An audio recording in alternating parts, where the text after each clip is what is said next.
क्या हो अगर मैं आपसे कहूं कि आपकी जिंदगी की हर सफलता, हर असफलता, हर डर, हर खुशी, सब कुछ आपके ही मन की गहराइयों में छिपा है। क्या हो अगर आपके अंदर एक ऐसी अदृश्य शक्ति काम कर रही हो जो चुपचाप आपकी किस्मत लिख रही है। स्वागत है उस किताब की यात्रा में जिसने लाखों लोगों की सोच बदल दी, the power of your subconscious mind. आज हम जानेंगे कि आपका अवचेतन मन कैसे आपके रिश्तों, धन, स्वास्थ्य और सफलता को प्रभावित करता है और कैसे आप उसी शक्ति को अपने पक्ष में मोड़ सकते हैं। तो अंत तक जरूर सुनिए, क्योंकि शायद इस ऑडियो के बाद आपकी सोच और आपकी जिंदगी दोनों बदल जाए। Chapter summary, the treasure house with in you. इस अध्याय की शुरुआत एक बहुत ही गहरी और प्रतीकात्मक बात से होती है। आपके भीतर एक खजाना घर, ट्रेजर हाउस। लेकिन अधिकतर लोग पूरी जिंदगी उस खजाने को ढूंढ ही नहीं पाते। वे बाहर धन, सफलता, प्रेम और शांति की तलाश करते रहते हैं, जबकि असली शक्ति उनके अपने मन के अंदर छिपी होती है। जोसेफ मर्फी बताते हैं कि हमारा मन दो हिस्सों में काम करता है, चेतन मन, कॉन्शियस माइंड, और अवचेतन मन, सबकॉन्शियस माइंड। चेतन मन सोचता है, तर्क करता है, निर्णय लेता है, लेकिन अवचेतन मन आदेशों को बिना सवाल किए स्वीकार करता है और उन्हें वास्तविकता में बदलने की दिशा में काम शुरू कर देता है। लेखक एक उदाहरण देते हैं। यदि कोई व्यक्ति बार बार ये सोचता है कि वह असफल है, गरीब है या बीमार है, तो उसका अवचेतन मन इसे सच मान लेता है और परिस्थितियां उसी दिशा में ढलने लगती हैं। लेकिन अगर वही व्यक्ति विश्वास के साथ, भावनाओं के साथ ये दोहराए कि वह सफल, स्वस्थ और समृद्ध है, तो अवचेतन मन उसी के अनुसार अवसर, विचार और ऊर्जा पैदा करता है। ये ठीक वैसे ही है जैसे जमीन में जो बीज बोया जाएगा वही पेड़ उगेगा। आपका अवचेतन मन मिट्टी की तरह है। वो अच्छा या बुरा नहीं चुनता, वो केवल वही उगाता है जो आप उसमें बोते हैं। इस अध्याय में यह भी समझाया गया है कि अवचेतन मन 24 घंटे काम करता है। आप सो रहे हो तब भी यह आपकी सांस, दिल की धड़कन, पाचन और शरीर की मरम्मत जैसी प्रक्रियाओं को संभाल रहा होता है। यही शक्ति आपके जीवन की परिस्थितियों को भी प्रभावित करती है। इसलिए लेखक कहते हैं कि अगर आप अपने विचारों को सकारात्मक, विश्वासपूर्ण और उद्देश्यपूर्ण बना ले, तो आपका जीवन बदल सकता है। वे बताते हैं कि प्रार्थना, सकारात्मक पुष्टि, अफर्मेशंस और गहरी कल्पना, विजुअलाइजेशन के माध्यम से आप अपने अवचेतन मन को नया निर्देश दे सकते हैं। सबसे महत्वपूर्ण सीख यह है कि आपके भीतर जो शक्ति है वो किसी बाहरी परिस्थिति से कम नहीं है। गरीबी, डर, असफलता या दुख, ये सब मानसिक अवस्थाएं हैं जिन्हें बदला जा सकता है। जब आप अपने मन में समृद्धि, शांति और आत्मविश्वास की तस्वीर बनाते हैं, तो आपका अवचेतन उसे सच करने की दिशा में काम शुरू कर देता है। जीवन बाहर से नहीं, अंदर से बनता है। इस अध्याय से मुख्य सीख, लर्निंग पॉइंट्स। आपका अवचेतन मन एक खजाना घर है, असीम शक्ति और संभावनाओं से भरा हुआ। जो विचार आप बार बार सोचते हैं वही आपकी वास्तविकता बनते हैं। अवचेतन मन तर्क नहीं करता, वो केवल आपके विश्वासों को सच करने का प्रयास करता है। सकारात्मक पुष्टि, अफर्मेशंस और विजुअलाइजेशन जीवन बदल सकते हैं। बाहरी सफलता की शुरुआत आंतरिक विश्वास से होती है। ये अध्याय हमें सिखाता है कि हम परिस्थितियों के शिकार नहीं हैं, हम अपने विचारों के निर्माता हैं। यदि हम अपने मन के इस ट्रेजर हाउस को समझ लें और सही ढंग से उपयोग करें, तो हम अपने जीवन को किसी भी दिशा में मोड़ सकते हैं। Chapter summary, how your own mind works. इस अध्याय में जोसेफ मर्फी हमारे मन के रहस्य को एक रोचक और सरल कहानी की तरह खोलते हैं। वे कहते हैं, कल्पना कीजिए कि आपका मन एक जहाज की तरह है। इस जहाज का कैप्टन आपका चेतन मन, कॉन्शियस माइंड, और जहाज के इंजन रूम में काम करने वाला इंजीनियर आपका अवचेतन मन, सबकॉन्शियस माइंड।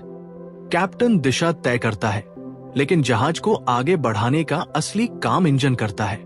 अगर कैप्टन गलत दिशा का आदेश देगा तो जहाज उसी दिशा में जाएगा, चाहे वो दिशा सुरक्षित हो या खतरनाक। इसी तरह आपका चेतन मन सोचता है, निर्णय लेता है, तर्क करता है, लेकिन आपका अवचेतन मन उन विचारों को बिना सवाल किए स्वीकार कर लेता है और उन्हें सच बनाने की प्रक्रिया शुरू कर देता है। यदि आप बार बार सोचते हैं कि मैं ये नहीं कर सकता, मैं हमेशा असफल रहता हूं, तो आपका अवचेतन मन इन आदेशों को मानकर आपके व्यवहार, निर्णय और अवसरों को उसी दिशा में ढाल देता है। लेकिन अगर आप विश्वास के साथ कहते हैं, मैं सक्षम हूं, मैं सफल हो रहा हूं, मेरे जीवन में अच्छे अवसर आ रहे हैं, तो अवचेतन मन उसी अनुसार परिस्थितियां बनाने लगता है।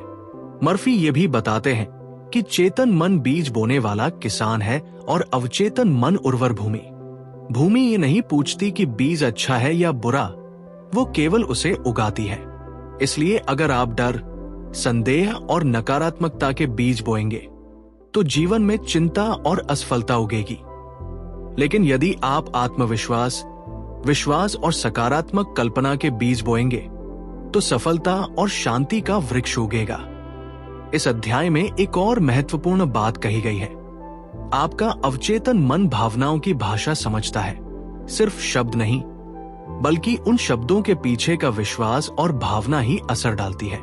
इसलिए अगर आप केवल औपचारिक रूप से सकारात्मक बातें बोलते हैं, लेकिन अंदर से डरते हैं, तो अवचेतन मन डर को ही स्वीकार करेगा। सच्चा परिवर्तन तब आता है जब विचार और भावना दोनों एक दिशा में हों। लेखक ये भी स्पष्ट करते हैं कि आपका अवचेतन मन हर समय सक्रिय है। वो आपके शरीर की प्रक्रियाओं को नियंत्रित करता है, आदतें बनाता है और आपके व्यक्तित्व को आकार देता है।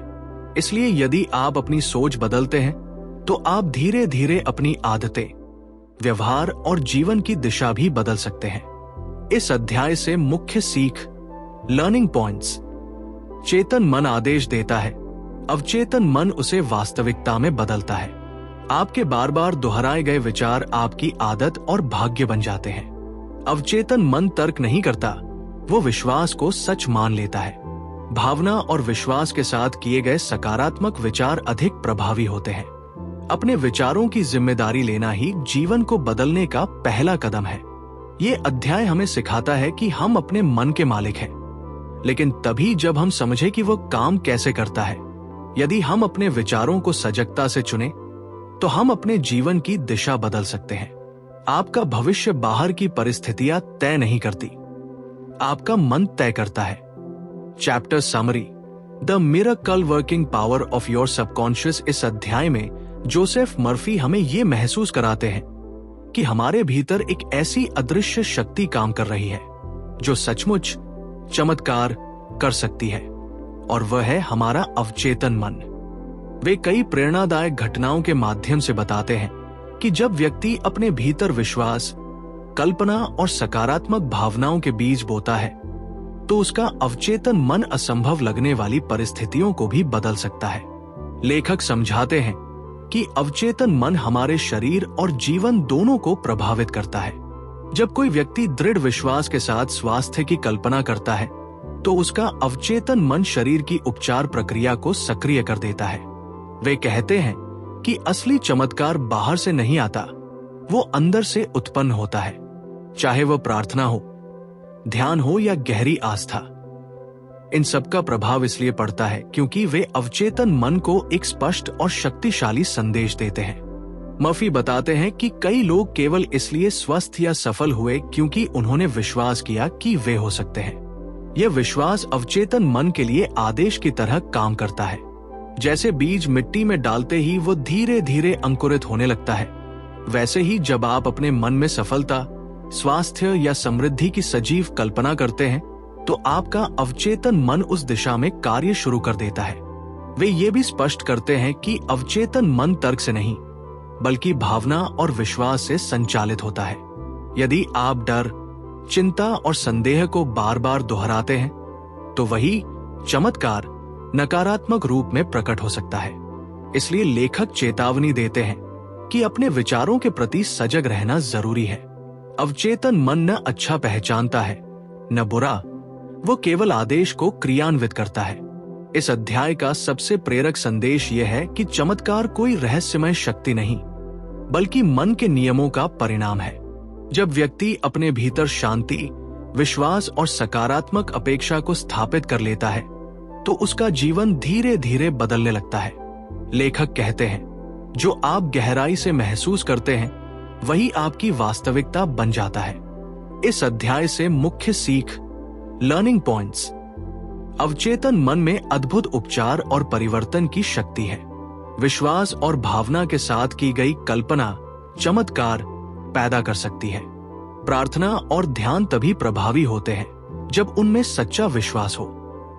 नकारात्मक विचार भी अवचेतन के लिए आदेश है, इसलिए सोच समझकर सोचें। जीवन में परिवर्तन भीतर से शुरू होता है, बाहर से नहीं। ये अध्याय हमें याद दिलाता है कि हम असहाय नहीं हैं। हमारे भीतर ही वो शक्ति है जो परिस्थितियों को बदल सकती है। अगर हम अपने अवचेतन मन को सकारात्मक, स्पष्ट और विश्वासपूर्ण निर्देश दें, तो हमारे जीवन में सचमुच चमत्कार हो सकते हैं। चैप्टर समरी, मेंटल हीलिंग्स इन एंशिएंट टाइम्स। इस अध्याय में जोसेफ मर्फी हमें हजारों साल पीछे ले जाते हैं, उन प्राचीन सभ्यताओं के समय में जब आधुनिक चिकित्सा विज्ञान नहीं था, लेकिन फिर भी लोग चमत्कारी उपचार का अनुभव करते थे। लेखक बताते हैं कि मिस्र, ग्रीस, भारत और अन्य प्राचीन संस्कृतियों में लोग मंदिरों, प्रार्थनाओं और आध्यात्मिक अनुष्ठानों के माध्यम से रोगों से मुक्ति पाते थे। बाहर से देखने पर यह सब किसी जादू जैसा लगता है, लेकिन मर्फी कहते हैं कि इन सब के पीछे काम करने वाली असली शक्ति थी मानव का अवचेतन मन। वे समझाते हैं कि प्राचीन काल में लोग गहरी आस्था और विश्वास के साथ मंदिरों में जाते थे। जब कोई व्यक्ति पूरे विश्वास से मान लेता था कि वह ठीक हो जाएगा, तो उसका अवचेतन मन शरीर की उपचार प्रक्रिया को सक्रिय कर देता था। यह विश्वास ही वह कुंजी थी जो भीतर की शक्ति को जगाती थी। चाहे वह प्रार्थना हो, मंत्र हो या किसी पवित्र स्थान की यात्रा, असली परिवर्तन व्यक्ति के मन के भीतर होता था। लेखक ये भी बताते हैं कि विभिन्न धर्मों और संस्कृतियों में उपचार की विधियां अलग अलग थी, लेकिन उनका मूल सिद्धांत एक ही था, विश्वास। यदि व्यक्ति पूरी श्रद्धा से मान ले कि वह स्वस्थ है, तो उसका अवचेतन मन उस विश्वास को साकार करने के लिए काम करता है। यहां तक कि कई बार केवल ये सोच लेना कि मैं अब ठीक हूं, शरीर में सकारात्मक बदलाव शुरू कर देता है। इस अध्याय का संदेश यह है कि चमत्कार किसी विशेष धर्म या स्थान की देन नहीं होते, बल्कि मन की आंतरिक शक्ति का परिणाम होते हैं। प्राचीन लोग भले ही वैज्ञानिक भाषा न जानते हों, लेकिन वे इस सिद्धांत को अनुभव के माध्यम से समझ चुके थे कि मन की गहराई में एक उपचारकारी शक्ति छिपी है। मर्फी हमें ये भी चेतावनी देते हैं कि जैसे सकारात्मक विश्वास उपचार ला सकता है, वैसे ही डर और अंधविश्वास बीमारी को बढ़ा भी सकते हैं। इसलिए हमें अपने विचारों और मान्यताओं को समझदारी से चुनना चाहिए। इस अध्याय से मुख्य सीख, लर्निंग पॉइंट्स। प्राचीन चमत्कारी उपचार के पीछे असली शक्ति अवचेतन मन थी। सच्चा विश्वास शरीर की प्राकृतिक उपचार क्षमता को सक्रिय करता है। अलग अलग संस्कृतियों की विधियां अलग थी, लेकिन सिद्धांत एक ही था, विश्वास। मन की शक्ति धर्म या स्थान पर निर्भर नहीं करती, बल्कि व्यक्ति के आंतरिक विश्वास पर निर्भर करती है। डर और नकारात्मक मान्यताएं भी शरीर और जीवन को प्रभावित कर सकती है। ये अध्याय हमें सिखाता है कि हमारे भीतर ही एक ऐसी उपचारकारी शक्ति है जिसे प्राचीन लोग अनुभव से जानते थे। यदि हम अपने मन को सकारात्मक विश्वास से भर दें, तो हम भी अपने जीवन में अद्भुत परिवर्तन देख सकते हैं। Chapter summary, mental healings in modern times. इस अध्याय में जोसेफ मर्फी हमें वर्तमान युग में ले आते हैं, एक ऐसा समय जहां विज्ञान, अस्पताल और आधुनिक चिकित्सा मौजूद है, लेकिन फिर भी मानसिक उपचार की शक्ति उतनी ही प्रभावशाली है जितनी प्राचीन काल में थी। लेखक बताते हैं कि आज भी अनगिनत लोग केवल विश्वास, प्रार्थना, सकारात्मक सोच और गहरी कल्पना के माध्यम से अपने जीवन में अद्भुत परिवर्तन ला रहे हैं। फर्क सिर्फ इतना है कि अब इसे मनोवैज्ञानिक प्रभाव प्लेसिबो इफेक्ट या माइंड पावर जैसे नाम दिए जाते हैं। मर्फी कई उदाहरणों के माध्यम से समझाते हैं कि जब कोई व्यक्ति डॉक्टर पर, दवा पर या किसी उपचार पद्धति पर पूर्ण विश्वास करता है तो उसका अवचेतन मन उसी विश्वास को सच करने के लिए सक्रिय हो जाता है। कई बार दवा से अधिक असर उस व्यक्ति के विश्वास का होता है कि ये दवा मुझे ठीक कर देगी।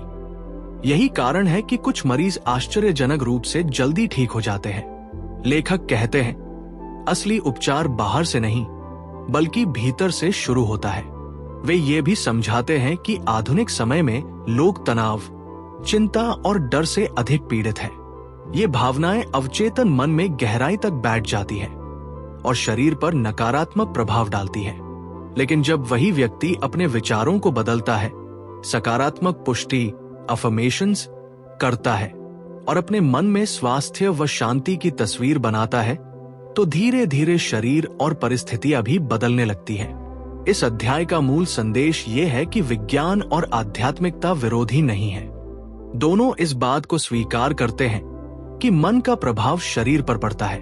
अवचेतन मन एक ऐसी शक्ति है जो हर समय काम कर रही है। वो आपकी धड़कन, सांस और शरीर की मरम्मत को नियंत्रित करता है। यदि आप उसे सकारात्मक निर्देश देंगे तो वो उपचार की प्रक्रिया को मजबूत करेगा। मर्फी हमें ये भी बताते हैं कि आधुनिक युग में लोग अक्सर अपने डर और नकारात्मक खबरों से प्रभावित होकर अपने अवचेतन मन को गलत संदेश दे देते हैं। इसलिए जरूरी है कि हम अपने मानसिक वातावरण को साफ और सकारात्मक रखें। इस अध्याय से मुख्य सीख, लर्निंग पॉइंट्स। आधुनिक चिकित्सा में भी विश्वास और मनोवैज्ञानिक प्रभाव महत्वपूर्ण भूमिका निभाते हैं। प्लेसिबो इफेक्ट इस बात का प्रमाण है कि अवचेतन मन शरीर को प्रभावित करता है। तनाव, डर और चिंता नकारात्मक प्रभाव डालते हैं। सकारात्मक सोच उपचार को बढ़ावा देती है। विज्ञान और मन की शक्ति एक दूसरे के पूरक है। अपने मानसिक वातावरण को सकारात्मक रखना स्वास्थ्य के लिए आवश्यक है। ये अध्याय हमें याद दिलाता है कि चाहे समय बदल जाए, तकनीक बदल जाए, लेकिन मन की शक्ति आज भी उतनी ही प्रभावशाली है। यदि हम अपने अवचेतन मन को सकारात्मक विश्वास और स्पष्ट निर्देश दें, तो आधुनिक जीवन की चुनौतियों के बीच भी हम स्वास्थ्य, शांति और सफलता प्राप्त कर सकते हैं। Chapter summary, practical techniques in mental healings. इस अध्याय में जोसेफ मर्फी केवल सिद्धांत नहीं बताते, बल्कि हमें ऐसे व्यावहारिक तरीके, प्रैक्टिकल टेक्निक्स सिखाते हैं जिनसे हम अपने अवचेतन मन की उपचार शक्ति को सक्रिय कर सकते हैं। वे कहते हैं, कल्पना कीजिए कि आपके पास एक शक्तिशाली मशीन है, लेकिन आप उसे चलाना नहीं जानते।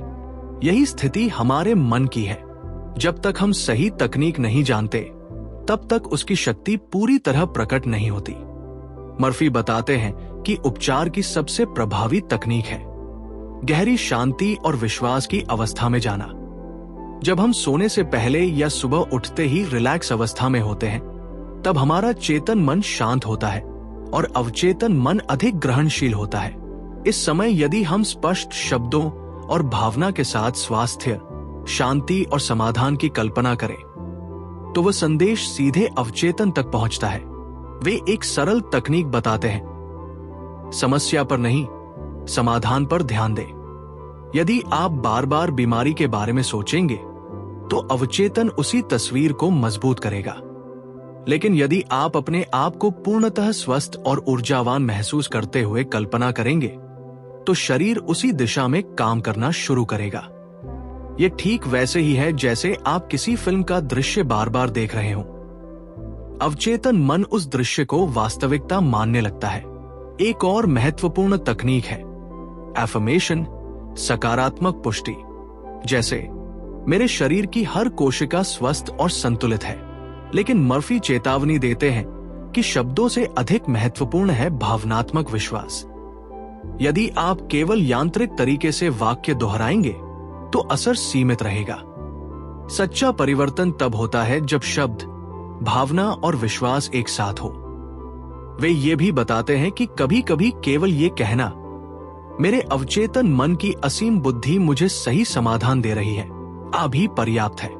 क्योंकि अवचेतन मन पहले से ही शरीर की मरम्मत और संतुलन बनाए रखने में सक्षम है। हमें केवल उसे सही दिशा में निर्देश देना है। इस अध्याय का एक गहरा संदेश ये है कि उपचार एक प्राकृतिक प्रक्रिया है। हमारा शरीर स्वयं को ठीक करने की क्षमता रखता है और अवचेतन मन उस प्रक्रिया का संचालक है। जब हम डर, संदेह और चिंता छोड़कर विश्वास और शांति को अपनाते हैं तो उपचार तेजी से होता है। इस अध्याय से मुख्य सीख, लर्निंग पॉइंट्स। रिलैक्स अवस्था में दिया गया सुझाव अवचेतन मन पर गहरा प्रभाव डालता है। समस्या पर नहीं, समाधान की स्पष्ट कल्पना पर ध्यान दें। अफर्मेशंस तभी प्रभावी हैं जब उनमें सच्ची भावना और विश्वास हो।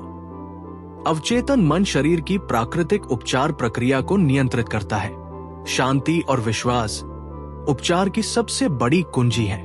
यह अध्याय हमें सिखाता है कि चमत्कार केवल भाग्य या बाहरी शक्तियों पर निर्भर नहीं है।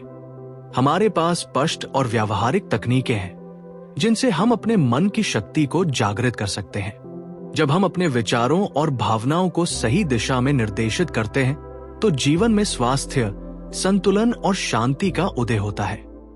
Chapter summary, the tendency of the subconscious is life word. इस अध्याय में जोसेफ मर्फी हमें एक बहुत ही सुंदर और आश्वस्त करने वाली सच्चाई बताते हैं। आपका अवचेतन मन स्वभाव से जीवन की ओर झुका हुआ है। लाइफ वर्ड, इसका अर्थ है कि आपके भीतर एक ऐसी शक्ति काम कर रही है जो हमेशा विकास, उपचार, संतुलन और प्रगति की दिशा में बढ़ना चाहती है। लेखक कहते हैं, जरा सोचिए, जब आपके शरीर पर घाव लगता है तो क्या आपको हर कोशिका को अलग अलग आदेश देना पड़ता है कि जाओ और इसे ठीक करो? नहीं, आपका अवचेतन मन तुरंत सक्रिय हो जाता है और उपचार की प्रक्रिया शुरू कर देता है। इसी तरह बीज जब मिट्टी में डाला जाता है तो वह स्वाभाविक रूप से अंकुरित होकर ऊपर की ओर बढ़ता है। प्रकृति का नियम है जीवन की ओर बढ़ना। मर्फी समझाते हैं कि अवचेतन मन हमेशा सामंजस्य, स्वास्थ्य और संतुलन की दिशा में कार्य करता है। लेकिन जब हम अपने चेतन मन से नकारात्मक विचार, डर, अपराध बोध या आत्मसंदेह पैदा करते हैं तो हम इस प्राकृतिक प्रवाह के विरुद्ध खड़े हो जाते हैं। यह ऐसा है जैसे नदी को उल्टी दिशा में मोड़ने की कोशिश करना। परिणाम स्वरूप तनाव, बीमारी और मानसिक असंतुलन उत्पन्न हो सकता है। वे ये भी बताते हैं कि यदि हम अपने मन में सकारात्मक, प्रेमपूर्ण और रचनात्मक विचारों को स्थान दें तो हम अवचेतन की प्राकृतिक जीवनोन्मुख शक्ति के साथ तालमेल बिठा लेते हैं। तब जीवन में अवसर, शांति और विकास सहज रूप से आने लगते हैं। इस अध्याय का संदेश यह है कि हमें अवचेतन मन से लड़ने की जरूरत नहीं है, हमें उसके साथ सहयोग करना है। जब हम अपने विचारों को जीवन, आशा और विश्वास की दिशा में मोड़ते हैं तो हमारा मन और शरीर उसी दिशा में काम करने लगते हैं। मर्फी एक गहरी बात कहते हैं, जीवन का नियम है विस्तार और वृद्धि। यदि आप अपने विचारों को सकारात्मक और रचनात्मक बनाए रखते हैं तो आप उसी प्राकृतिक नियम के साथ जुड़ जाते हैं। इस अध्याय से मुख्य सीख, लर्निंग पॉइंट्स। अवचेतन मन स्वभाव से जीवन, विकास और उपचार की ओर झुका होता है। शरीर की प्राकृतिक उपचार प्रक्रिया अवचेतन की शक्ति का प्रमाण है। नकारात्मक विचार जीवन की इस प्राकृतिक धारा के विरुद्ध जाते हैं। सकारात्मक, प्रेमपूर्ण और रचनात्मक सोच जीवन के साथ सामंजस्य बनाती है। अवचेतन के साथ सहयोग करने से स्वास्थ्य और सफलता सहज हो जाते हैं। ये अध्याय हमें विश्वास दिलाता है कि हम अकेले नहीं हैं। हमारे भीतर ही एक ऐसी शक्ति है जो हमेशा हमें बेहतर बनाने की दिशा में काम कर रही है। यदि हम अपने विचारों को जीवन की ओर मोड़ दें तो हमारा पूरा अस्तित्व उसी दिशा में खिलने लगेगा। Chapter summary, how to get the results you want. इस अध्याय में जोसेफ मर्फी हमें एक बेहद व्यावहारिक सवाल का जवाब देते हैं। हम जो चाहते हैं वह परिणाम, रिजल्ट्स कैसे प्राप्त करें? वे कहते हैं कि अधिकतर लोग इच्छा तो करते हैं लेकिन सही मानसिक प्रक्रिया नहीं अपनाते। वे समस्या पर ध्यान देते रहते हैं, डरते हैं, संदेह करते हैं और फिर आश्चर्य करते हैं कि परिणाम क्यों नहीं मिल रहे। मर्फी एक सुंदर उदाहरण देते हैं। यदि आप किसी बीज को बोते हैं और हर दिन उसे खोद कर देखते हैं कि क्या ये उगा या नहीं, तो वह कभी मजबूत नहीं हो पाएगा। इसी तरह जब आप अपने अवचेतन मन में कोई इच्छा बोते हैं तो आपको उसे विश्वास और शांति के साथ छोड़ देना चाहिए। परिणाम पाने का सबसे बड़ा नियम है विश्वासपूर्वक कल्पना करें और फिर छोड़ दें। वे बताते हैं कि परिणाम पाने के लिए 3 मुख्य तत्व जरूरी हैं: स्पष्ट इच्छा, क्लियर डिजायर, भावनात्मक विश्वास, इमोशनल फेथ, मानसिक शांति, मेंटल रिलैक्सेशन।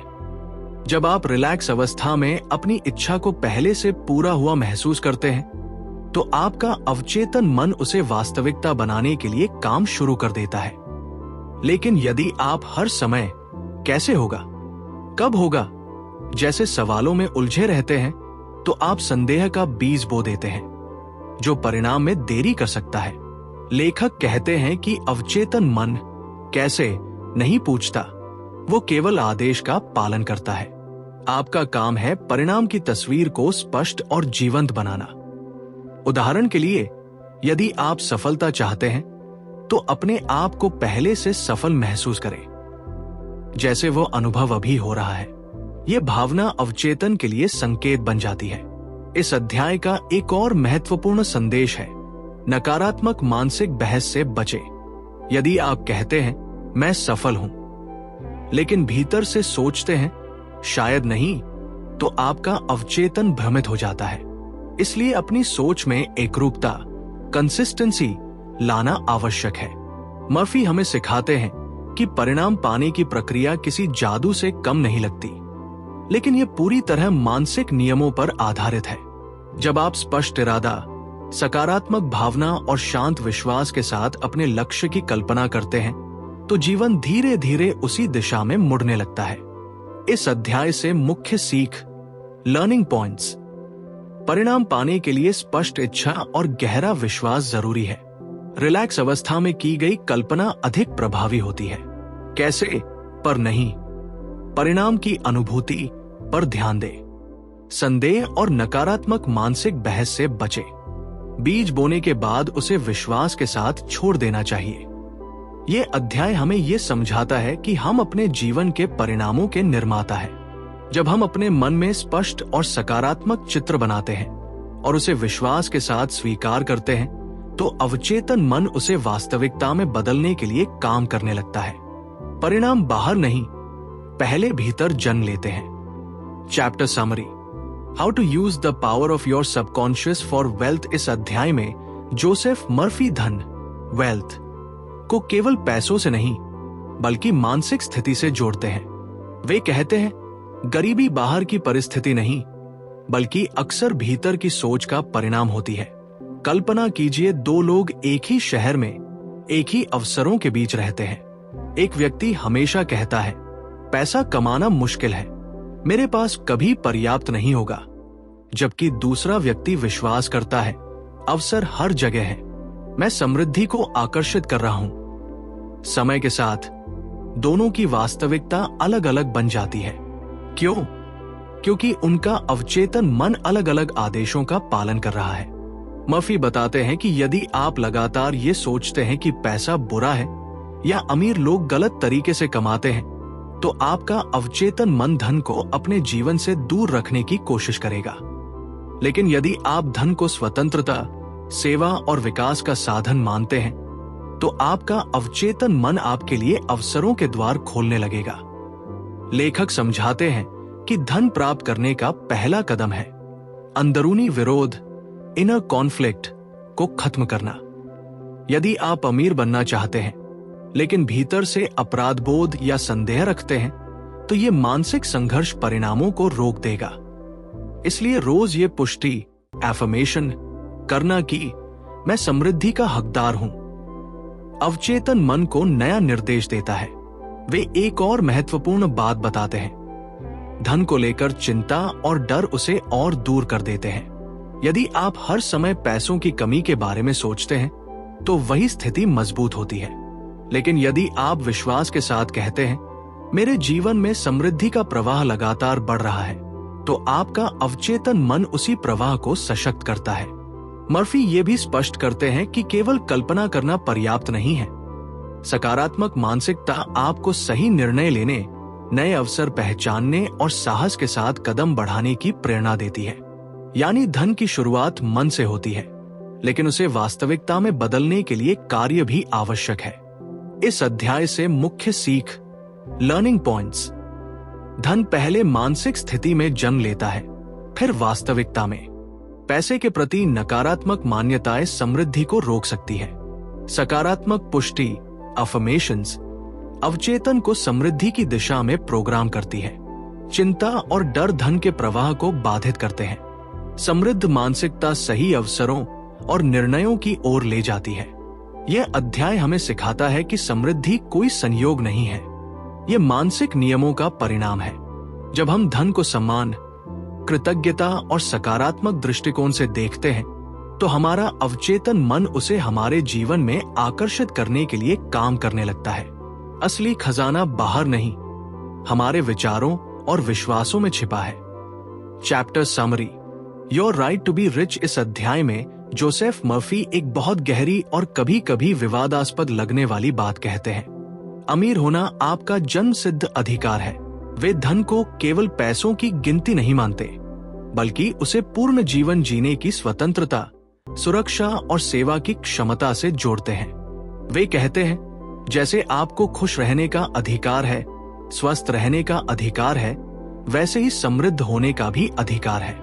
मर्फी एक दिलचस्प उदाहरण देते हैं। यदि कोई व्यक्ति हर समय ये सोचता है कि मैं साधारण हूं, मुझे ज्यादा की जरूरत नहीं, या अमीर होना लालच है, तो उसका अवचेतन मन उसी सीमा को स्वीकार कर लेता है।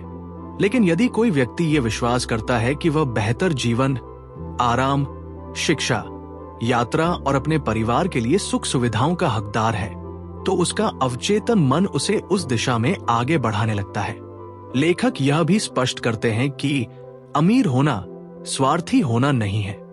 जब आपके पास पर्याप्त संसाधन होते हैं, तो आप दूसरों की मदद भी बेहतर ढंग से कर सकते हैं। गरीबी कोई आध्यात्मिक गुण नहीं है, बल्कि यह अक्सर सीमित सोच का परिणाम होती है। वे कहते हैं कि जीवन विस्तार चाहता है, और यदि आप खुद को सीमित रखते हैं, तो आप जीवन की स्वाभाविक प्रवृत्ति के विरुद्ध जा रहे हैं। इस अध्याय में एक महत्वपूर्ण चेतावनी भी है। धन की चाहत में अपराध बोध न रखें। यदि आप भीतर से ये मानते हैं कि पैसा कमाना गलत है, तो आपका अवचेतन मन आपको आगे बढ़ने से रोकेगा। इसलिए जरूरी है कि आप अपने मन को ये विश्वास दिलाएं कि समृद्धि एक सकारात्मक और नैतिक चीज है। मर्फी बताते हैं कि जब आप अपने मन में समृद्धि की स्पष्ट और सकारात्मक तस्वीर बनाते हैं और उसे विश्वास के साथ स्वीकार करते हैं, तो आपका व्यवहार, निर्णय और अवसर उसी दिशा में बदलने लगते हैं। ये केवल सोचने का खेल नहीं है, ये मानसिक प्रोग्रामिंग का परिणाम है, जो धीरे धीरे बाहरी दुनिया में प्रकट होता है। इस अध्याय से मुख्य सीख, लर्निंग पॉइंट्स। समृद्धि आपका जन्म सिद्ध अधिकार है, न कि कोई विलासिता। धन के प्रति अपराध बोध या नकारात्मक सोच समृद्धि को रोकती है। अमीर होना स्वार्थ नहीं, बल्कि सेवा और स्वतंत्रता का साधन हो सकता है। जीवन का स्वभाव विस्तार और विकास है। खुद को सीमित न रखें। सकारात्मक और स्पष्ट मानसिक चित्र समृद्धि की दिशा में मार्ग बनाते हैं। ये अध्याय हमें सिखाता है कि हमें अपने मन में लगी सीमाओं को हटाना होगा। जब हम खुद को योग्य और हकदार मानते हैं, तभी अवचेतन मन हमारे लिए नए अवसरों के द्वार खोलता है। समृद्धि कोई पाप नहीं, ये एक स्वाभाविक अधिकार है, जिसे सही सोच और विश्वास के साथ प्राप्त किया जा सकता है। Chapter summary, your subconscious mind as a partner in success. इस अध्याय में जोसेफ मर्फी सफलता को एक अकेले संघर्ष की कहानी नहीं, बल्कि एक साझेदारी, पार्टनरशिप की तरह प्रस्तुत करते हैं। वे कहते हैं, कल्पना कीजिए कि आपके पास एक अदृश्य, अत्यंत बुद्धिमान साथी है, जो हर समय आपके साथ काम कर रहा है। ये साथी है आपका अवचेतन मन। अगर आप इसे सही दिशा देंगे, तो ये आपकी सफलता का सबसे बड़ा सहयोगी बन सकता है। मर्फी बताते हैं कि बहुत से लोग केवल बाहरी मेहनत पर ध्यान देते हैं, लंबी योजनाएं बनाते हैं, रणनीतियां तैयार करते हैं, लेकिन अपने अवचेतन मन को साथ नहीं लेते। परिणाम स्वरूप उनके भीतर संदेह, डर और असुरक्षा बनी रहती है, जो उनकी प्रगति को धीमा कर देती है। लेकिन जो व्यक्ति अपने अवचेतन मन के साथ तालमेल बना लेता है, उसके लिए सफलता एक स्वाभाविक प्रक्रिया बन जाती है। लेखक एक रोचक दृष्टांत देते हैं। जैसे कोई व्यवसाय साझेदारों के भरोसे और सहयोग से बढ़ता है, वैसे ही जीवन की सफलता भी चेतन और अवचेतन मन की साझेदारी से बनती है। आपका चेतन मन लक्ष्य तय करता है, योजना बनाता है, और अवचेतन मन उसे साकार करने के लिए अवसर, रचनात्मक विचार और साहस प्रदान करता है। वे बताते हैं कि यदि आप अपने अवचेतन मन को ये स्पष्ट संदेश दें, मैं सफल हूं, मैं आत्मविश्वासी हूं, मेरे भीतर क्षमता है, तो धीरे धीरे आपका व्यवहार, निर्णय और व्यक्तित्व उसी दिशा में बदलने लगता है। यह बदलाव अचानक नहीं, बल्कि भीतर से बाहर की ओर होता है। इस अध्याय में यह भी समझाया गया है कि सफलता केवल धन या पद नहीं है। यह संतुलन, शांति और आत्मविश्वास का मिश्रण है। यदि आप भीतर से असुरक्षित हैं, तो बाहरी उपलब्धियां भी संतोष नहीं दे पाएंगी। इसलिए पहले अपने मन को सफलता की भावना से भरें। मर्फी ये भी कहते हैं कि हर व्यक्ति के भीतर असीम रचनात्मकता और बुद्धिमत्ता छिपी है। जब आप अपने अवचेतन मन को विश्वास और सकारात्मक निर्देश देते हैं, तो ये आपको नए विचार, समाधान और प्रेरणा प्रदान करता है। इस अध्याय से मुख्य सीख, लर्निंग पॉइंट्स। सफलता चेतन और अवचेतन मन की साझेदारी से मिलती है। लक्ष्य स्पष्ट करें और अवचेतन को सकारात्मक संदेश दें। भीतर का आत्मविश्वास बाहरी उपलब्धियों से अधिक महत्वपूर्ण है। सफलता केवल धन नहीं, बल्कि संतुलन और शांति भी है। अवचेतन मन रचनात्मक विचारों और अवसरों का स्रोत है। यह अध्याय हमें सिखाता है कि हम अकेले नहीं लड़ रहे हैं। हमारे भीतर ही एक शक्तिशाली सहयोगी मौजूद है। जब हम अपने अवचेतन मन के साथ विश्वास और स्पष्टता की साझेदारी बनाते हैं, तो सफलता केवल लक्ष्य नहीं रहती, वह एक स्वाभाविक परिणाम बन जाती है। Chapter summary. Scientists use the subconscious mind. इस अध्याय में जोसेफ मर्फी एक बेहद रोचक सवाल उठाते हैं। क्या केवल साधारण लोग ही नहीं, बल्कि महान वैज्ञानिक भी अपने अवचेतन मन की शक्ति का उपयोग करते हैं? और जवाब है हाँ। वे बताते हैं कि दुनिया की कई महान खोजें केवल तर्क और गणना से नहीं, बल्कि अचानक आए, प्रेरणा के क्षण, मोमेंट्स ऑफ इंसाइट से हुई। मर्फी हमें एक कहानी की तरह समझाते हैं कि जब कोई वैज्ञानिक किसी जटिल समस्या पर लंबे समय तक काम करता है, तो उसका चेतन मन थक जाता है। लेकिन समस्या का समाधान अक्सर तब आता है जब वो व्यक्ति आराम कर रहा होता है, टहल रहा होता है या सो रहा होता है। ऐसा इसलिए होता है क्योंकि उस समय अवचेतन मन सक्रिय होकर समस्या पर काम करता रहता है। लेखक उदाहरण देते हैं कि कई वैज्ञानिकों और आविष्कारकों ने स्वीकार किया कि उन्हें अपने सबसे महत्वपूर्ण विचार सपनों या शांत क्षणों में मिले। वे बताते हैं कि जब आप अपने अवचेतन मन को स्पष्ट प्रश्न देते हैं और फिर शांति से उसे छोड़ देते हैं, तो वो आपके लिए समाधान खोजता है। ये प्रक्रिया किसी जादू से कम नहीं लगती, लेकिन ये मन का स्वाभाविक नियम है। इस अध्याय का मुख्य संदेश ये है कि अवचेतन मन केवल आध्यात्मिक या भावनात्मक मामलों तक सीमित नहीं है। यह रचनात्मकता, खोज और वैज्ञानिक नवाचार का भी स्रोत है। जब आप अपने मन को नकारात्मक विचारों से मुक्त रखते हैं और जिज्ञासा व विश्वास के साथ प्रश्न पूछते हैं, तो अवचेतन मन आपको नए विचार और समाधान प्रदान करता है। मर्फी ये भी कहते हैं कि अवचेतन मन तर्क का विरोधी नहीं है, बल्कि वह तर्क को पूरक करता है। चेतन मन डेटा इकट्ठा करता है, विश्लेषण करता है, और अवचेतन मन उन सूचनाओं को जोड़कर नई समझ पैदा करता है। इस अध्याय से मुख्य सीख, लर्निंग पॉइंट्स।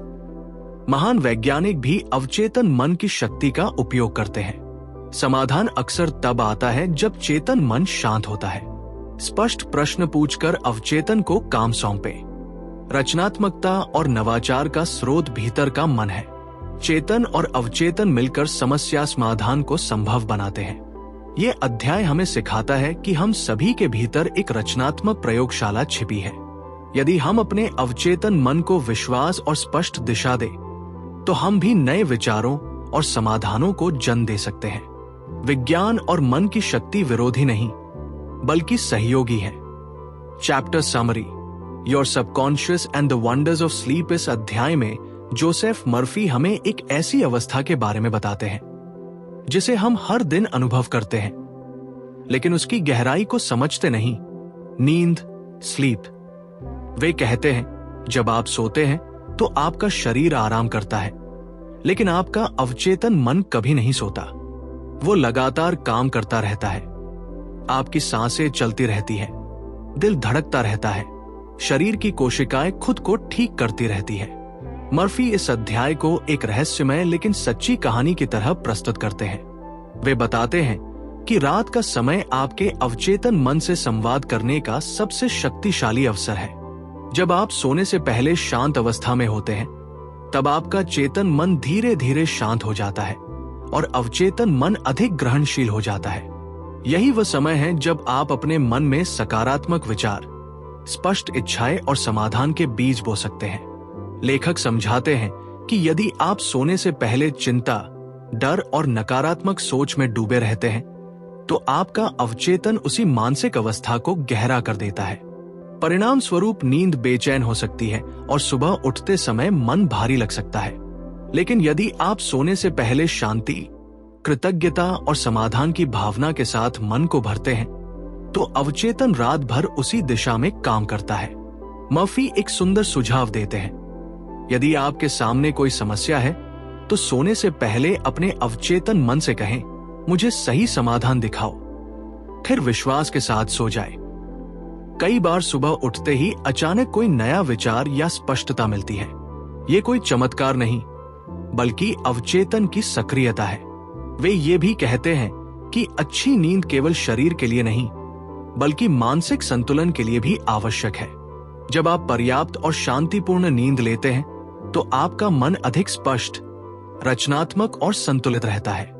इस अध्याय से मुख्य सीख, लर्निंग पॉइंट्स। अवचेतन मन कभी नहीं सोता, वो हमेशा सक्रिय रहता है। सोने से पहले की मानसिक अवस्था अवचेतन पर गहरा प्रभाव डालती है। समस्या का समाधान अवचेतन को सौंपकर शांतिपूर्वक सोना प्रभावी तकनीक है। कृतज्ञता और सकारात्मक विचार बेहतर नींद को बढ़ावा देते हैं। अच्छी नींद मानसिक स्पष्टता और संतुलन के लिए आवश्यक है। ये अध्याय हमें सिखाता है कि नींद केवल आराम नहीं, बल्कि एक अवसर है, अपने अवचेतन मन के साथ संवाद करने का अवसर। यदि हम हर रात सकारात्मक बीज बोए, तो हमारा मन रात भर उन बीजों को सिंचता रहेगा और शायद अगली सुबह हम एक नए विचार, नई ऊर्जा और नई आशा के साथ जागेंगे। Chapter summary, your subconscious mind and marital problems. इस अध्याय में जोसेफ मर्फी विवाह को केवल दो लोगों का सामाजिक बंधन नहीं, बल्कि दो अवचेतन मनों का गहरा मिलन बताते हैं। वे कहानी की तरह समझाते हैं कि जब दो लोग शादी करते हैं, तो वे केवल अपने शरीर और विचार ही नहीं, बल्कि अपने भीतर के विश्वास, डर, अपेक्षाएं और पुराने अनुभव भी साथ लाते हैं। यही छिपी हुई मान्यताएं अक्सर वैवाहिक समस्याओं का कारण बनती है। मर्फी बताते हैं कि अधिकतर झगड़े बाहरी कारणों से नहीं, बल्कि भीतर की नकारात्मक सोच से जन्म लेते हैं। यदि पति या पत्नी बार बार मन में ये सोचते हैं कि मेरा साथी मुझे समझता नहीं या वो हमेशा गलत है, तो ये विचार अवचेतन में गहराई से बैठ जाते हैं और धीरे धीरे व्यवहार में प्रकट होने लगते हैं। परिणाम स्वरूप छोटी सी बात भी बड़े विवाद में बदल जाती है। लेखक एक महत्वपूर्ण सिद्धांत समझाते हैं, आप वही आकर्षित करते हैं जिस पर आप लगातार विश्वास करते हैं। यदि आप अपने साथी में केवल कमियां देखते हैं, तो आपका अवचेतन उन्हीं कमियों को और स्पष्ट बना देता है। लेकिन यदि आप प्रेम, सम्मान और सद्भाव पर ध्यान केंद्रित करते हैं, तो वही गुण मजबूत होने लगते हैं। वे बताते हैं कि विवाह में सुधार की शुरुआत दूसरे व्यक्ति को बदलने से नहीं, बल्कि स्वयं की सोच बदलने से होती है। यदि आप अपने अवचेतन मन में शांति, समझ और प्रेम की भावना स्थापित करते हैं, तो आपका व्यवहार स्वाभाविक रूप से बदल जाता है और साथी भी उसी ऊर्जा को महसूस करता है। मर्फी ये भी कहते हैं कि क्षमा, फॉरगिवनेस, वैवाहिक जीवन का सबसे बड़ा उपचार है। पुराने गुस्से और शिकायतों को पकड़े रहना अवचेतन में जहर भरने जैसा है। जब आप क्षमा करते हैं तो आप अपने ही मन को मुक्त करते हैं। इस अध्याय का संदेश अत्यंत प्रेरणादायक है। विवाह में सामंजस्य बाहरी परिस्थितियों से नहीं, बल्कि भीतर की मानसिक अवस्था से आता है। यदि दोनों साथी अपने अवचेतन में प्रेम, विश्वास और सम्मान के बीज बोए तो संबंध मजबूत और आनंदमय बन सकता है। इस अध्याय से मुख्य सीख, लर्निंग पॉइंट्स। विवाह दो अवचेतन मनों का मिलन है। नकारात्मक सोच वैवाहिक समस्याओं को जन्म देती है। अपने विचार बदलने से संबंध बदल सकते हैं। प्रेम, सम्मान और सकारात्मक पुष्टि, अफर्मेशंस, संबंधों को मजबूत बनाते हैं। क्षमा मानसिक और भावनात्मक उपचार का आधार है। ये अध्याय हमें सिखाता है कि खुशहाल विवाह का रहस्य बाहर नहीं, भीतर छिपा है। यदि हम अपने अवचेतन मन को प्रेम और सद्भाव से भर दें, तो रिश्ते में जादुई परिवर्तन संभव है। Chapter summary, your subconscious mind and your happiness. इस अध्याय में जोसेफ मर्फी हमें एक बहुत ही सरल लेकिन गहरा सत्य समझाते हैं। खुशी बाहर नहीं, भीतर जन्म लेती है। वे कहानी की तरह बताते हैं कि अधिकांश लोग ये मानते हैं कि जब उन्हें पैसा, पद, अच्छा घर या आदर्श जीवन साथी मिल जाएगा तभी वे खुश होंगे। लेकिन मर्फी कहते हैं कि ये उल्टा है। जब आप भीतर से खुश होना चुनते हैं, तब बाहरी परिस्थितियां भी उसी दिशा में बदलने लगती हैं। वे समझाते हैं कि हमारा अवचेतन मन उसी भावना को सशक्त करता है जिसे हम बार बार अनुभव करते हैं। यदि हम हर दिन शिकायत, तुलना और असंतोष में जीते हैं, तो अवचेतन उसी मानसिक ढांचे को मजबूत करता है और हमें वही परिस्थितियां दिखने लगती हैं जो दुख को बढ़ाती हैं। लेकिन यदि हम जानबूझकर कृतज्ञता, आशा और सकारात्मक अपेक्षा को चुनते हैं, तो अवचेतन मन हमारे जीवन में ऐसे अनुभव आकर्षित करता है जो खुशी को और गहरा करते हैं। मर्फी एक प्रेरक उदाहरण देते हैं। जब आप सुबह उठते ही ये निर्णय लेते हैं कि आज मैं खुश रहूंगा, चाहे परिस्थितियां कैसी भी हो, तो आप अपने अवचेतन को एक स्पष्ट आदेश देते हैं। धीरे धीरे आपका दृष्टिकोण बदलता है, आपकी प्रतिक्रियाएं बदलती हैं और वही लोग व घटनाएं जो पहले तनाव देती थी, अब आपको उतना प्रभावित नहीं करती। वे ये भी बताते हैं कि सच्ची खुशी किसी वस्तु से नहीं, बल्कि मन की शांति से आती है। जब आपका मन ईर्ष्या, द्वेष और डर से मुक्त होता है, तब भीतर एक स्वाभाविक आनंद उत्पन्न होता है और ये आनंद संक्रामक होता है। आपके आसपास के लोग भी उस सकारात्मक ऊर्जा को महसूस करते हैं। इस अध्याय का सार ये है कि खुशी कोई भविष्य की मंजिल नहीं, बल्कि वर्तमान का चुनाव है। आपका अवचेतन मन उसी चुनाव को वास्तविकता में बदलने की दिशा में काम करता है। इस अध्याय से मुख्य सीख, लर्निंग पॉइंट्स। खुशी एक आंतरिक निर्णय है, बाहरी वस्तुओं पर निर्भर नहीं। अवचेतन मन उसी भावना को मजबूत करता है जिसे हम बार बार चुनते हैं। सुबह सकारात्मक संकल्प लेना पूरे दिन की दिशा बदल सकता है। कृतज्ञता और सकारात्मक दृष्टिकोण खुशी को आकर्षित करते हैं। मन की शांति ही स्थायी आनंद का आधार है।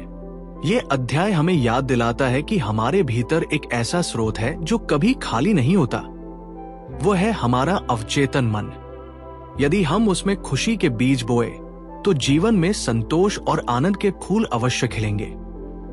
Chapter summary, your subconscious mind and harmonious human relations. इस अध्याय में जोसेफ मर्फी हमें मानव संबंधों का एक गहरा और रहस्यमय पहलू दिखाते हैं।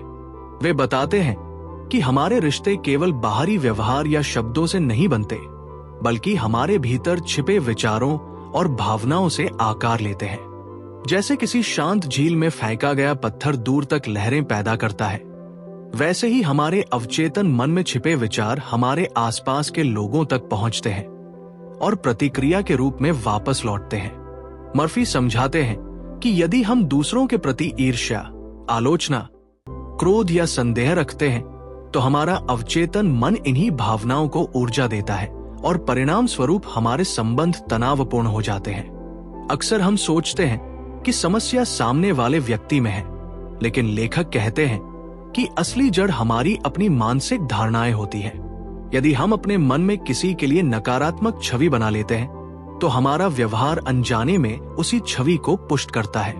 वे एक प्रेरणादायक सिद्धांत साझा करते हैं, दूसरों के लिए वही सोचें जो आप अपने लिए चाहते हैं। जब आप अपने अवचेतन में दूसरों के लिए शांति, सफलता और खुशी की कामना करते हैं तो वही सकारात्मक ऊर्जा आपके जीवन में भी लौटती है। ये कोई अंधविश्वास नहीं, बल्कि मन का स्वाभाविक नियम है। जैसा बीज बोओगे वैसा फल पाओगे। मर्फी ये भी कहते हैं कि यदि किसी व्यक्ति के साथ आपका संबंध तनावपूर्ण है तो उस व्यक्ति को मानसिक रूप से आशीर्वाद दे। रोज कुछ क्षण शांति से बैठकर उसके लिए सद्भाव और शुभकामनाएं भेजें। धीरे धीरे आपके भीतर की कटुता कम होगी और संबंधों में सहज परिवर्तन दिखने लगेगा। इस अध्याय का संदेश बहुत सरल लेकिन शक्तिशाली है। दुनिया के साथ आपका संबंध आपके भीतर के विचारों का प्रतिबिंब है। जब आप अपने अवचेतन को प्रेम, सम्मान और सद्भाव से भरते हैं तो आपके संबंध स्वाभाविक रूप से मधुर और संतुलित हो जाते हैं। इस अध्याय से मुख्य सीख, लर्निंग पॉइंट्स। हमारे संबंध हमारे अवचेतन विचारों का प्रतिबिंब है। नकारात्मक सोच रिश्तों में तनाव लाती है। दूसरों के लिए सकारात्मक भावनाएं रखने से सामंजस्य बढ़ता है। मानसिक आशीर्वाद, मेंटल ब्लेसिंग, संबंध सुधारने की प्रभावी तकनीक है। जैसा हम दूसरों के लिए सोचते हैं वैसा ही हमारे जीवन में लौटता है। ये अध्याय हमें सिखाता है कि हार्मोनियस रिलेशंस कोई बाहरी चमत्कार नहीं, बल्कि आंतरिक परिवर्तन का परिणाम है। यदि हम अपने अवचेतन मन को प्रेम और सद्भाव की दिशा दें, तो दुनिया भी हमें उसी प्रेम और सम्मान के साथ उत्तर देगी। Chapter summary, how to use your subconscious mind for forgiveness. इस अध्याय में जोसेफ मर्फी हमें क्षमा, फॉरगिवनेस की शक्ति का ऐसा पक्ष दिखाते हैं जिसे हम अक्सर समझ नहीं पाते। वे कहानी की तरह बताते हैं कि जब कोई हमें ठेस पहुंचाता है, अपमान करता है या धोखा देता है तो हम बाहरी व्यक्ति को दोष देते हैं, लेकिन असली पीड़ा हमारे अपने अवचेतन मन में जमा हुई कटुता से पैदा होती है। जैसे कोई व्यक्ति अपने ही हाथ में अंगारा पकड़कर दूसरे को जलाने की कोशिश करे, वैसे ही हम गुस्से और बदले की भावना को पकड़े रहते हैं और स्वयं जलते रहते हैं। मर्फी समझाते हैं कि अवचेतन मन न तो तर्क करता है और न ही न्याय करता है। वो केवल वही भावनाएं और विचार ग्रहण करता है जो हम बार बार दोहराते हैं। यदि हम मन में बार बार किसी के प्रति क्रोध, अपमान या बदले की भावना दोहराते हैं तो अवचेतन उसी नकारात्मक ऊर्जा को हमारे शरीर और जीवन में फैलाता है। परिणाम स्वरूप तनाव, अनिद्रा, बेचैनी और यहां तक कि शारीरिक रोग भी उत्पन्न हो सकते हैं। लेखक कहते हैं कि क्षमा करना किसी के गलत कार्य को सही ठहराना नहीं है, बल्कि ये अपने मन को मुक्त करना है। जब आप सचेत रूप से निर्णय लेते हैं कि मैं तुम्हें माफ करता हूं और तुम्हारे लिए शांति की कामना करता हूं, तो आप अपने अवचेतन को नया निर्देश देते हैं। शुरुआत में ये कठिन लग सकता है, लेकिन बार बार सकारात्मक पुष्टि, एफर्मेशन करने से धीरे धीरे भीतर का बोझ हल्का होने लगता है। मर्फी एक सरल अभ्यास बताते हैं। शांत बैठकर उस व्यक्ति की कल्पना करें जिससे आप आहत हैं और मन ही मन कहें, मैं तुम्हें शांति, स्वास्थ्य और सुख की शुभकामनाएं देता हूं। ये अभ्यास आपके अवचेतन में जमी कड़वाहट को घोल देता है। वे ये भी कहते हैं कि यदि किसी घटना को याद करते समय अब भी दर्द या क्रोध उठता है तो समझिए कि पूर्ण क्षमा अभी बाकी है। इस अध्याय का सार अत्यंत प्रेरक है। क्षमा दूसरों के लिए नहीं, बल्कि स्वयं की मानसिक स्वतंत्रता के लिए है। जब आप अपने अवचेतन मन को क्षमा और करुणा से भर देते हैं तो भीतर शांति, हल्कापन और नई ऊर्जा का जन्म होता है। इस अध्याय से मुख्य सीख, लर्निंग पॉइंट्स। क्षमा करना अपने मन को मुक्त करना है, न कि गलती को स्वीकार करना। अवचेतन मन बार बार दोहराए गए विचारों को वास्तविक अनुभव में बदल देता है। क्रोध और कटुता मानसिक व शारीरिक तनाव का कारण बन सकते हैं। सकारात्मक पुष्टि और शुभकामनाएं क्षमा की प्रक्रिया को आसान बनाती है। सच्ची शांति तभी मिलती है जब हम अतीत के बोझ को छोड़ देते हैं। ये अध्याय हमें सिखाता है कि क्षमा एक आध्यात्मिक उपचार है। जब हम अपने अवचेतन मन में प्रेम और करुणा के बीज बोते हैं तो जीवन में शांति और संतुलन के फूल खिलते हैं। Chapter summary, how your subconscious removes mental blocks. इस अध्याय में जोसेफ मर्फी हमें मानसिक अवरोधों, मेंटल ब्लॉक्स की दुनिया में ले जाते हैं और बताते हैं कि ये अदृश्य दीवारें कैसे हमारे सपनों, आत्मविश्वास और प्रगति के रास्ते में खड़ी हो जाती हैं। वे कहानी की तरह समझाते हैं कि कई लोग जीवन में आगे बढ़ना चाहते हैं, पर भीतर से कोई आवाज कहती है, तुमसे नहीं होगा, तुम पर्याप्त अच्छे नहीं हो, या असफलता तय है। यही नकारात्मक विश्वास अवचेतन मन में जड़ जमा लेते हैं और धीरे धीरे मानसिक अवरोध बन जाते हैं। मर्फी बताते हैं कि ये अवरोध बाहर की परिस्थितियों से कम और भीतर के विचारों से अधिक जुड़े होते हैं। बचपन के अनुभव, आलोचना, असफलताएं या डर, ये सब अवचेतन में छिपकर हमारे आत्मविश्वास को प्रभावित करते हैं। परिणाम स्वरूप हम नई कोशिश करने से पहले ही हार मान लेते हैं या निर्णय लेने में हिचकिचाते हैं। लेकिन लेखक आशा की किरण दिखाते हैं। वही अवचेतन मन जिसने इन मानसिक अवरोधों को स्वीकार किया है, वही उन्हें हटाने की शक्ति भी रखता है। वे कहते हैं कि यदि आप लगातार सकारात्मक पुष्टि, अफर्मेशंस, कल्पना, विजुअलाइजेशन और विश्वास का अभ्यास करते हैं तो धीरे धीरे पुराने नकारात्मक विश्वास कमजोर पड़ने लगते हैं। जैसे अंधेरे कमरे में एक दीपक जलते ही अंधकार हट जाता है, वैसे ही सकारात्मक विचारों की रोशनी मानसिक अवरोधों को मिटा देती है। मर्फी ये भी समझाते हैं कि अवचेतन मन तर्क नहीं करता, वो वही सच मान लेता है जिसे आप भावनाओं के साथ दोहराते हैं। इसलिए यदि आप बार बार अपने मन में सफलता, आत्मविश्वास और समाधान की छवि बनाते हैं तो अवचेतन उसी दिशा में काम करना शुरू कर देता है। धीरे धीरे आपका व्यवहार, निर्णय और अवसरों के प्रति दृष्टिकोण बदल जाता है। इस अध्याय का संदेश प्रेरणादायक है। मानसिक अवरोध स्थायी नहीं होते, वे केवल विचारों की आदतें हैं और जिस प्रकार आदतें बदली जा सकती हैं, उसी प्रकार मानसिक सीमाएं भी हटाई जा सकती हैं। इस अध्याय से मुख्य सीख, लर्निंग पॉइंट्स। मानसिक अवरोध नकारात्मक विश्वासों से उत्पन्न होते हैं। अवचेतन मन वही स्वीकार करता है जिसे हम भावनाओं के साथ दोहराते हैं। सकारात्मक पुष्टि और कल्पना पुराने विश्वासों को बदल सकती है। आत्मविश्वास भीतर से विकसित होता है, बाहर से नहीं। मानसिक सीमाएं स्थायी नहीं, उन्हें बदला जा सकता है। यह अध्याय हमें याद दिलाता है कि हमारी सबसे बड़ी बाधाएं अक्सर हमारे भीतर होती हैं, लेकिन जब हम अपने अवचेतन मन को सकारात्मक दिशा देते हैं तो वही मन हमें सीमाओं से मुक्त कर नई ऊंचाइयों तक ले जा सकता है। Chapter summary, how to use your subconscious mind to remove fear. इस अध्याय में जोसेफ मर्फी हमें भय, फियर की जड़ों तक ले जाते हैं और बताते हैं कि डर कोई बाहरी राक्षस नहीं, बल्कि हमारे ही मन की रचना है। वे कहानी की तरह समझाते हैं कि जब हम बार बार किसी नकारात्मक संभावना की कल्पना करते हैं, जैसे असफलता, बीमारी, अस्वीकृति या अपमान, तो हमारा अवचेतन मन उसे सच मान लेता है। धीरे धीरे ये कल्पना भय का रूप ले लेती है और हमारे व्यवहार, निर्णय और आत्मविश्वास को प्रभावित करने लगती है। मर्फी कहते हैं कि डर अक्सर अज्ञानता और नकारात्मक कल्पना से जन्म लेता है। उदाहरण के तौर पर, यदि कोई व्यक्ति सार्वजनिक रूप से बोलने से डरता है तो वो अपने मन में पहले ही असफलता का दृश्य बना लेता है। उसका अवचेतन उसी चित्र को सशक्त करता है और परिणाम स्वरूप उसका डर और बढ़ जाता है। लेकिन यदि वही व्यक्ति सकारात्मक दृश्य, आत्मविश्वास से बोलते हुए, लोगों की सराहना प्राप्त करते हुए की कल्पना करे, तो अवचेतन मन उसी नई छवि को वास्तविकता में बदलने की दिशा में काम करता है।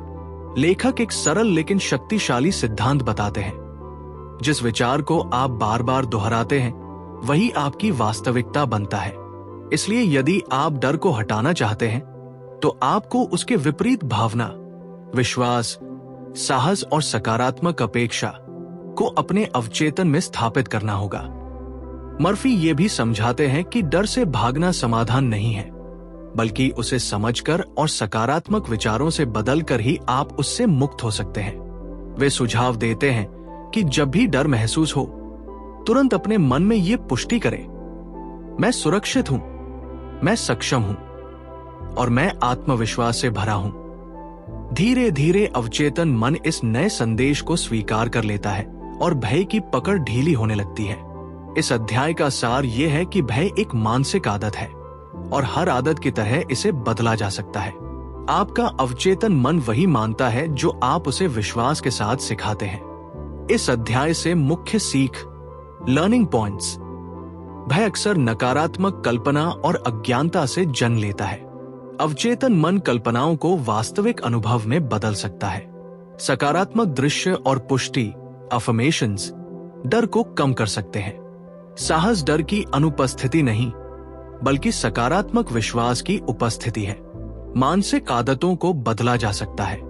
ये अध्याय हमें सिखाता है कि डर हमारे भीतर की छाया है और विश्वास उसका प्रकाश। जब हम अपने अवचेतन मन में साहस और सकारात्मकता का दीप जलाते हैं तो भय का अंधकार स्वयं ही मिटने लगता है। Chapter summary, how to stay young in spirit forever. इस प्रेरणादायक अध्याय में जोसेफ मर्फी उम्र को केवल कैलेंडर के पन्नों से नहीं बल्कि मन की अवस्था से जोड़ते हैं। वे कहानी की तरह समझाते हैं कि कई लोग जैसे जैसे साल बढ़ते हैं वे मान लेते हैं कि अब जीवन में उत्साह, सपने और ऊर्जा कम होनी ही चाहिए। लेकिन मर्फी कहते हैं, बुढ़ापा शरीर में आता है, आत्मा में नहीं। यदि मन जीवंत है, जिज्ञासु है और सीखने को तैयार है तो इंसान किसी भी उम्र में युवा रह सकता है। वे बताते हैं कि अवचेतन मन वही स्वीकार करता है जो हम उसके बारे में मानते हैं। यदि हम बार बार ये सोचते हैं कि अब मैं बूढ़ा हो गया हूं, अब मुझसे नहीं होगा, तो अवचेतन उसी विचार को सशक्त करता है और ऊर्जा धीरे धीरे कम महसूस होने लगती है। लेकिन यदि हम ये विश्वास रखें कि मैं हर दिन नए अनुभवों के लिए तैयार हूं, मेरी सोच ताजा और सृजनात्मक है, तो अवचेतन मन शरीर और व्यवहार में भी उसी युवा भावना को प्रकट करता है। मर्फी उम्र को ज्ञान और अनुभव की संपत्ति बताते हैं, न कि कमजोरी। वे कहते हैं कि जैसे पेड़ हर साल नई पत्तियां उगाता है, वैसे ही मनुष्य भी हर दिन नए विचार और नई प्रेरणा पा सकता है। वे हमें याद दिलाते हैं कि कई महान उपलब्धियां जीवन के उत्तरार्ध में हुई, क्योंकि उस समय व्यक्ति के पास अनुभव, धैर्य और गहरी समझ होती है।